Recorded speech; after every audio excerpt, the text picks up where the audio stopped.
विधानसभा निवडणुकांचे जे पडघम आहे ते संपूर्ण राज्याने बघितलेले आहेत. निकाल लागले. महाराष्ट्रातील जे चित्र आहे ते स्पष्ट झालेलं आहे. राज्यामध्ये महाविकास आघाडीला मोठा फटका जे आहे ते राज्याला बसलेला आहे किंवा महाविकास आघाडीला बसलेला आहे. मात्र या संपूर्ण विषयामध्ये बीड जिल्ह्यामध्ये एकूण 6 विधानसभा मतदारसंघ येतात. इथले जे निवडणुका पत्रकारांनी कव्हर केल्या, स्थानिक रिपोर्टरनी कव्हर केलेल्या आहेत. राज्यामध्ये जो महाविकास आघाडीला फटका बसला आणि महायुतीचा संपूर्ण जे आहे ते घवघवीत यश मिळालेलं आहे. बीडमध्ये एकूण 6 विधानसभा मतदारसंघ येतात. त्यापैकी 5 विधानसभा मतदारसंघामध्ये महायुतीचं जे आहे ते पारडं जड राहिलेलं आहे. मात्र एका जागेवरती संदीप क्षीरसागर यांनी आपला गड राखलेला आहे. मी सध्याला गेवराई विधानसभा मतदारसंघामध्ये आहे. माझ्यासोबत स्थानिकचे पत्रकार आहेत, वृत्तपत्राचे पत्रकार आहेत, चॅनलचे पत्रकार आहेत. त्यांच्यासोबत मी चर्चा करणार आहे नेमक्या निवडणुकीमध्ये का फटका बसला, याचे कारण काय आहेत आणि कोणत्या कारणामुळे निवडणूक जिंकता आली, पे चर्चा करणार आहे. मी सुरुवातीला शिंदे सरांसोबत बातचीत करणार आहे. काय सांगाल आपण सर्वांनी चहा घ्या. काय सांगाल कोणत्या निवडणुकीचा हा फटका बसलेला आहे, एकंदरीत काय नेमकी चर्चा झालेली आहे? महाराष्ट्राच्या या विधानसभा निवडणुकीकडे संपूर्ण राज्याचं लक्षच होतं. कारण यावेळीची निवडणूक ही थोडी आगळी वेगळी होणारच होती. कारण याच्याबद्दल सगळ्यांचंच मत होतं. कारण वेगवेगळे प्रश्न होते. शेतकऱ्यांच्या अडचणी होत्या, बेरोजगारांचे प्रश्न होते, त्यासोबत महागाईचा प्रश्न होता, म्हणजे अनेक प्रश्न होते. आणि या संदर्भात काही जातीय समीकरण सुद्धा ध्रुवीकरण या महाराष्ट्रामध्ये झालं होतं. मराठा आरक्षणाचा लढ्याचा मोठा प्रश्न होता, मुस्लिम समाजाचा होता, धनगर समाज होता.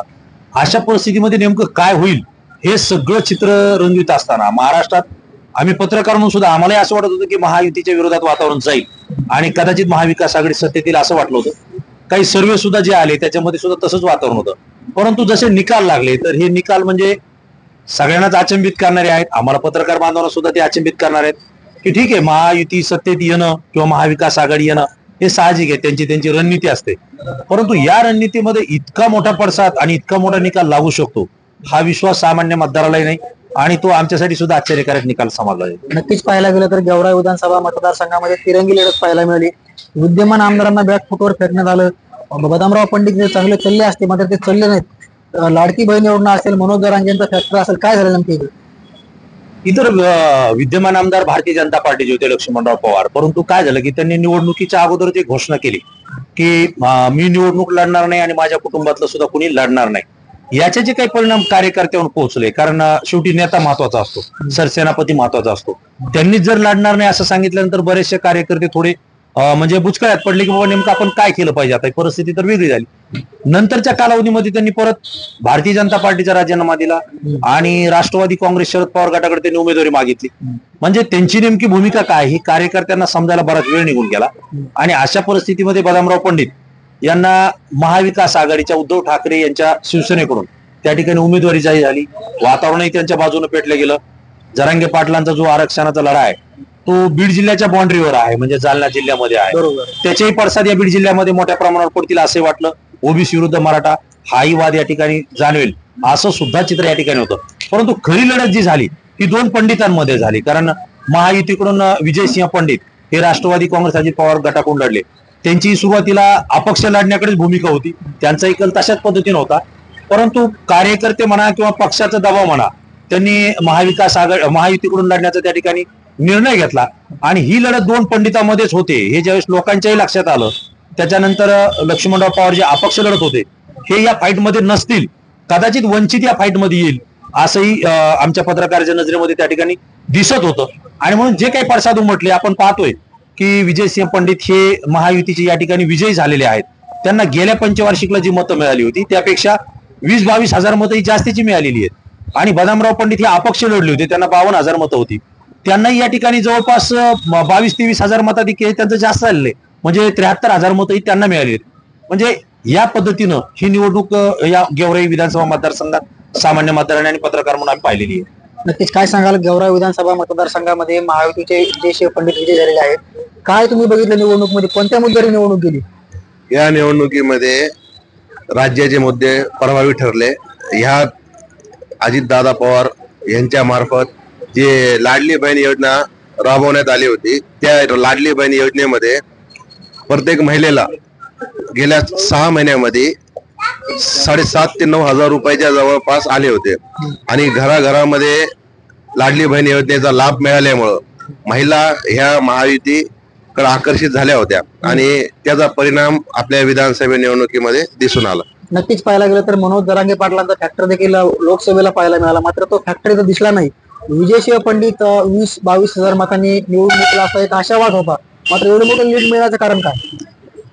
विजयसिंग पंडित हे जे मोठ्या फरकाने निवडून आलेत, तर याचा एक कारण असं की ते शिवाजीदादा पंडित यांचे चिरंजीव आहेत आणि शिवाजीदादा पंडित यांचा मराठा समाजाच्या आरक्षणामध्ये आरक्षणाच्या लढ्यामध्ये सर्वाधिक संघर्ष आहे आणि शिवाजीदादाची पुण्याई विजयसिंग पंडित यांच्या निकालामध्ये कामाला आले असं मला वाटतं. नक्कीच पाहायला गेलं तर आपण पाहू शकता की या ठिकाणी सर्व पत्रकार आहेत. मी आणखी काही पत्रकारांकडे जाणार आहे. काय सांगाल, गेवराईचा निकाल एक उलट्या बाजूने फिरला असं लोक बोलतात. नेमकं काय चित्र स्पष्ट झालं की कोणत्या मुद्द्यावर निवडणूक गेली, तुम्ही कोणते मुद्दे पाहिले, कोणती लाडकी बहीण असेल, मराठा आरक्षण असेल, असे प्रश्न पाहायला मिळाले इथं? गेवराई विधानसभा मतदारसंघामध्ये जी लढत झालेली आहे त्यामध्ये विजयसिंग पंडित यांनी सुरुवातीपासूनच मला लढायचं आणि जिंकायचं हे धोरण ठरविलं होतं. त्यांना एक अभ्यासू अशा नेत्याची साथ मिळाली. ज्यावेळेस अजितदादाची इथं सभा झाली त्यावेळेस अजितदादांनी प्रामुख्याने कोणावर टीका न करता आपण केलेले कामं, विकास कामं आणि आपण भविष्यामध्ये करणारी कामं हे पटवून दिलं. मुस्लिम समाजाला सुरक्षा कशी देता येईल यासाठी त्यांनी बोलून दाखवलं. त्याचाही एक परिणाम विजयसिंग पंडिताच्या मतामध्ये दिसला. दुसरा विरोधक जे होते बदामराव पंडित हे लढले आणि विद्यमान आमदार लक्ष्मण पवार यांनी म्हणजे लढाई न लढण्याचेच ठरवले होते. त्यामुळं ते संभ्रमात होते आणि त्यांचे कार्यकर्ते सुद्धा संभ्रमात होते. त्यामुळं ही विधानसभेची निवडणूक म्हणजे एका विशिष्ट वर्णावर येऊन ठेपली होती. यामध्ये प्रामुख्यानं 3 महिला उमेदवार होत्या, परंतु त्या 3 महिला उमेदवार कोणत्याही प्रकारचा करिश्मा न दाखवल्यामुळं आणि त्याच्यामध्ये एक महिला वंचित आघाडी हे म्हणजे वंचित आघाडीच्या पक्षाकडून लढल्या. त्यांना एक म्हणजे एका विशिष्ट वर्गाचं मतदान मिळाल्यामुळं ते 30,000 पर्यंतचा पल्ला गाठू शकल्या. ज्या म्हणजे विजयराजे पंडित यांना 42,000 मताधिक्य मिळालं ते त्यांच्या लढव्य वक्तीमुळे मिळालं असं मला वाटतं. नक्कीच पाहायला गेलं तर ओबीसी फॅक्टर देखील पाहायला मिळाला. देखील लक्ष्मण हाकेने सभा घेतली, ग्राउंडवर फिरले, वंचित उमेदवार निवडून आणण्यासाठी प्रयत्न केले, मात्र तसा मला त्याचा प्रभाव फॅक्टर पाहायला मिळाला नाही. आपण पाहू शकतो की महायुतीच्या विरोधात जरांगे फॅक्टर होता आणि ओबीसी समाज हा महायुतीच्या बरोबर होता. हे असं गणित जरी असताना तरी हाकेने सभा घेऊन देखील विजयसिंह पंडितचा विजय का? हाकेंची सभा ही म्हणजे ऐनवेळेस झालेली आहे. वंचितचा उमेदवार ऐनवेळेस इथं आलेला आहे, परंतु जरांगे फॅक्टर, मुस्लिम फॅक्टर हे कोणतंही फॅक्टर इथं चाललं नाही. सगळ्या लोकांनी म्हणजे पूर्ण ताकदनिशी विजयसिंग पंडितांना मतदान केलं आणि त्यांना म्हणजे मतदानरूपी आशीर्वाद दिला. गेल्या वेळेचा प्रभाव आणि आत्ताची निवडणूक हे जर समीकरण विजयराजेशी जोडलं तर विजयराजे पंडितांनी या पूर्ण निवडणुकीमध्ये जे काही करता येईल, जेवढं काही त्यांना म्हणजे मतदारापर्यंत जाऊन बोलता येईल, करता येईल तेवढं त्यांनी केलं, म्हणून त्यांना हे मताधिक्य मिळाल्याचं दिसतं. नक्कीच पाहायला गेलं तर लाडकी बहीण योजना असेल, ओबीसी फॅक्टर असेल, म्हणावा असं पाहायला मिळालं नाही. वंचित बहुजन आघाडीचे उमेदवार ऐनवेळी आले, हाकेंची सभा ऐनवेळी झाली असं त्यांचं म्हणणं आहे. माझ्यासोबत आणखी काही तरुण पत्रकार आहेत. काय या निवडणुकीमध्ये बघितलं आणि विजयसिंह पंडित यांचा विजय झाला, महाविकास आघाडीला म्हणावा असं जिल्ह्यामध्ये यश मिळालेलं नाही, तुम्ही काय आकलन केलं? यामध्ये राज्यामध्ये सर्वत्र तर महायुतीचं सरकार होतं याच्या पाठीमागचं आणि याच्यामध्ये त्यांनी विविध योजना ऐनवेळेस मतदारांना हे करण्यासाठी दिल्या होत्या. यामध्ये गेवराई विधानसभा मतदारसंघामध्ये तिरंगी फाईट होईल असं पहिल्यापासून वाटत होतं, परंतु या ठिकाणी शेवटच्या टप्प्यामध्ये महायुतीचे उमेदवार विजयसिंह पंडित आणि माजी राज्यमंत्री शिवसेनेचे उभाटा गटाचे नेते बदामराव पंडित यांच्यात खरोखरी फाईट झाली आणि यामध्ये त्या विजयसिंह पंडित यांचे बंधू अमरसिंह पंडित यांची म्हणजे यंत्रणा, त्यांचं मार्गदर्शन, त्यांची प्रचार यंत्रणा ही तगडी राहिली आणि ते जनसामान्यापर्यंत पोहोचले. गेल्या निवडणुकीमध्ये त्यांचा काही अल्पशा मताने पराभव झाला होता, परंतु तो पराभव जिव्हारी लावून तेव्हापासून त्यांनी ठरवलं होतं की पुढील जी आगामी विधानसभा येणार आहे, जी झालेली आहे विधानसभा आहे, ती पूर्ण ताकदीनिशी लढून ती जिंकायची आणि ती शेवटी जिंकलीच अशी त्यांना मतदारांनी 1,16,000 मताचा कौल त्यांना देऊन ते विजयी झालेले आहे. नक्कीच पाहायला गेलं तर विद्यमान आमदार लक्ष्मण पवार असताना बॅकफुटवर फेकलं गेलं. दुसरीकडे बदामराव पंडित यांना अपक्ष असताना चांगली मतं पडली. पण पक्षाकडून असताना मला त्यांना मतं मिळालेले आहेत. काय नेमके कारण आहे त्याची? विद्यमान आमदार लक्ष्मण पवार हे भाजपचे गेल्या वेळेस आमदार होते, परंतु ऐन वेळेस त्यांनी पक्षात न राहण्याचा निर्णय घेतला आणि जे काही भाजपचा मानणारा वर्ग होता तो काही अंशी त्यांच्यावर नाराज झाला असावा असे या ठिकाणी दिसून आलं. त्याचबरोबर त्यांनी पहिल्यांदा प्रथमतः या ठिकाणी विधानसभेचं बिगुल वाहिल्यानंतर असं जाहीर केलं होतं की मी विधानसभेची निवडणूक लढवणार नाही आणि त्या पिरियडमध्ये त्या ठिकाणी काही कार्यकर्त्यांनी त्यांच्यावर हे केलं, म्हणजे प्रेशर आणलं की तुम्हाला अण्णा निवडणूक लढवायची आहे. परंतु त्यांच्या कार्यकर्त्यांचा निर्णय हे करून ते विधानसभेत उतरले, परंतु प्रचार यंत्रणा कुठंतरी कमी असल्याचं याच्यामध्ये आम्हाला जाणून आलं. बदामराव पंडित अपक्ष असताना चांगली मतं घेतली, मात्र पक्षाकडनं उमेदवार असताना महाविकास आघाडीचे उमेदवार असताना मतं पाहिजे अशी मिळाली त्यांना. त्यांचा सुद्धा चांगला जनसंपर्क आव्हानचा मतदारसंघामध्ये आहे, परंतु जी यंत्रणा सक्षम आणखीन याच्यापेक्षा सक्षम यंत्रणा आणखीन पाहिजे होती ती थोडी कमी असल्याचं मतदारामधून काही कार्यकर्त्यामधून बोललं जात आहे. लाडक्या बहीण योजनेचा फायदा कितपत झाला आणि तोटा कितपत झाला सरकारला दोन्ही? लाडक्या योजनेचा खरोखर पाहिलं तर फायदा झाला असं म्हणावं लागेल, कारण राज्यामध्ये सर्वत्र महायुतीचं म्हणजे महायुतीचं सरकार पुन्हा एकदा स्थापन होत आहे आणि लाडक्या बहिणीचा मला वाटतं फायदा झाला आहे. नक्कीच पाहायला गेलं तर लाडकी बहीण योजना असेल, काही मुद्दे प्रचारामध्ये कमी पडले, ऐन वेळेला निवडणूक लढवायची न लढवायची हे देखील तोटे फायदे पाहायला मिळाले. माझ्यासोबत आणखी काही पत्रकार आहेत. काय सांगाल, या निवडणुकीमध्ये विजयसिंह पंडित यांचा विजय झालेला आहे, मात्र या विजयामध्ये कितपत वाटा लाडक्या बहिणींचा आहे, कितपत वाटा मराठा आरक्षणाचा आहे, कोणते मुद्दे तुम्ही पाहिले या निवडणुकीमध्ये? या निवडणुकीमध्ये राज्यामध्ये महायुतीला कौल दिलेला आहे आणि त्यामुळं विजयराजे निवडून येणं साहजिक आहे, कारण राज्यामध्येच ही परिस्थिती आहे. लाडक्या बहिणीमुळं ज्या लाडक्या बहिणी आहेत त्यांनी मतदान केलं आणि लोकसभेला जे ओबीसी मराठा होता, ओबीसी पूर्णतः महायुतीकडून गेला होता, त्यामुळं त्यांना महाविकासला यश आलं होतं. पण विधानसभेमध्ये ओबीसी पूर्ण महायुतीच्या बाजूने गेला आणि मनोज जरांगे पाटलांनी सुद्धा तशी काही ठोस भूमिका घेतली नाही, त्यामुळे मराठा समाजही महायुतीच्या बाजूने गेल्यामुळे त्यांना हा विजय खेचता आला. नक्कीच पाहायला गेलं तर आपण बघू शकतो की महाराष्ट्रामध्ये आणि बीड जिल्ह्यामध्ये शरदचंद्र पवार पार्टीचे जास्त उमेदवार निवडून यायचे, शरद पवारांच्या विचाराचे उमेदवार निवडून यायचे, मात्र असं या निवडणुकीमध्ये का दिसलं नाही की राज्यामध्येच लाट होती ना महायुतीच्या बाजूने. लाडक्या बहिणी असेल, अजून अनेक योजना असतील आणि मग त्याच्यामुळं या जागी विजयसिंह पंडित ऐवजी लक्ष्मण पवार जरी भाजप पुन्हा असती तर कदाचित तेही निवडून आले असते, कारण राज्यामध्येच ती लाट होती. त्यामुळं शरद पवार तर इथं करिश्मा काही चालला नाही. लोकसभेला जसं बजरंग बाप्पा सोनवणे इथं निवडून आले त्यावेळेस जातीवादीची झालर होती, ओबीसी एक साईडला होता, मराठा समाज एक साईडला होता. पण आता विधानसभेच्या निवडणुकीमध्ये ओबीसी युतीच्या बाजूने गेला आणि मराठाही गेला, त्यामुळे महाविकासला याचा झटका बसला पर्यायी शरद पवार. नक्कीच पाहायला गेलं तर या निवडणुकांमध्ये जे पत्रकारांचे कौल होते ते पाहायला मिळाले. आणखी माझ्यासोबत काही पत्रकार आहेत, त्यांच्याशी बातचीत करण्याचा प्रयत्न करणार आहे. काय सांगाल, तुम्ही या निवडणुकीमध्ये काय आकलन केलं, तुम्हाला काय दिसलं नेमकं? या निवडणुकीमध्ये तसं पाहायला गेलं तर आपण लोकसभेची निवडणूक या ठिकाणी पाहिलेली आहे. लोकसभेचं चित्राचं जे चित्र होतं तसंच चित्र या विधानसभेला राहील आणि महाविकास आघाडी येईल असं वाटत होतं, परंतु चित्र एक आणि झालं ही परिस्थिती निकालानंतर पाहायला मिळाली. कारण निकाल सुरू होईपर्यंत कुणी असं ठाम नव्हतं की मी निवडून येईल आणि मी विजयी होईल, असं जो विजयी होणारा उमेदवार 1000 किंवा 2000 मताने येईल अशी महाविकासला याचा झटका बसला पर्यायी शरद पवार. नक्कीच पाहायला गेलं तर या निवडणुकांमध्ये जे पत्रकारांचे कौल होते ते पाहायला मिळाले. आणखी माझ्यासोबत काही पत्रकार आहेत, त्यांच्याशी बातचीत करण्याचा प्रयत्न करणार आहे. काय सांगाल, तुम्ही या निवडणुकीमध्ये काय आकलन केलं, तुम्हाला काय दिसलं नेमकं? या निवडणुकीमध्ये तसं पाहायला गेलं तर आपण लोकसभेची निवडणूक या ठिकाणी पाहिलेली आहे. लोकसभेचं चित्राचं जे चित्र होतं तसंच चित्र या विधानसभेला राहील आणि महाविकास आघाडी येईल असं वाटत होतं, परंतु चित्र एक आणि झालं ही परिस्थिती निकालानंतर पाहायला मिळाली. कारण निकाल सुरू होईपर्यंत कुणी असं ठाम नव्हतं की मी निवडून येईल आणि मी विजयी होईल, असं जो विजयी होणारा उमेदवार 1000 किंवा 2000 मताने येईल अशी चर्चा, असेच पोल महाविकास आघाडीच्या बाजूने दाखविण्यात येत होते.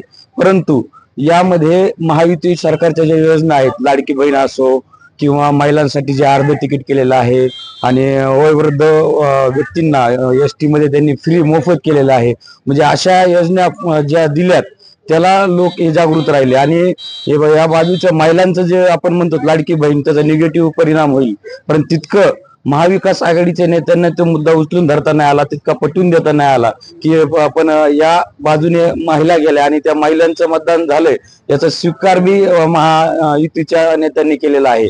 आणि गेवराई विधानसभा मतदारसंघात पाहायला गेलं तर या ठिकाणी तिरंगी लढत चौरंगी लढत असल्याचं चित्र होतं, परंतु ज्यावेळेस निकाल हाती आला त्यामध्ये ही निवडणूक एकतर्फी झाली का असा या ठिकाणी हे आलेला आहे. आणि तसं पाहायला गेलं की जरांगे फॅक्टर आपल्या ठिकाणी जर जरांगे साहेबांनी या ठिकाणी जसं लोकसभेला सांगितलं असतं की हे पाडा ते पाडा, ह्यावेळेस ते काही बोलले नाही, त्यामुळे मराठा समाजाचं डिवायडेशन झालं. पण ओबीसी समाज जो आहे तो एकाच बाजूने राहिला, त्यामुळे ते महायुतीच्या उमेदवारांना विजय खेचता आला. नक्कीच पाहायला गेलं तर या निवडणुकीमध्ये ओबीसी समाज असेल, मराठा समाज असेल, लोकसभेला मराठा समाज महाविकास आघाडी सोबत गेला, मात्र मनोज जरांगे पाटलांना विधानसभेच्या टायमाला भूमिका स्पष्ट नाही घेतली. मी ह्या सरकारच्या बाजूने नाही आणि विरोधी पक्षाच्या देखील बाजूने नाही, तुम्हाला जे करायचे ते तुम्ही करा, समाजाच्या हातात निर्णय दिल्यामुळे समाज विखुरला गेला आणि त्याचाच फटका महाविकास आघाडीला बसलेला आहे. माझ्यासोबत आणखी दिनकर शिंदे यांच्यासोबत मी बातचीत करणार आहे. काय सांगाल तुमचं नेमकं आणखी काय आकलन नाही?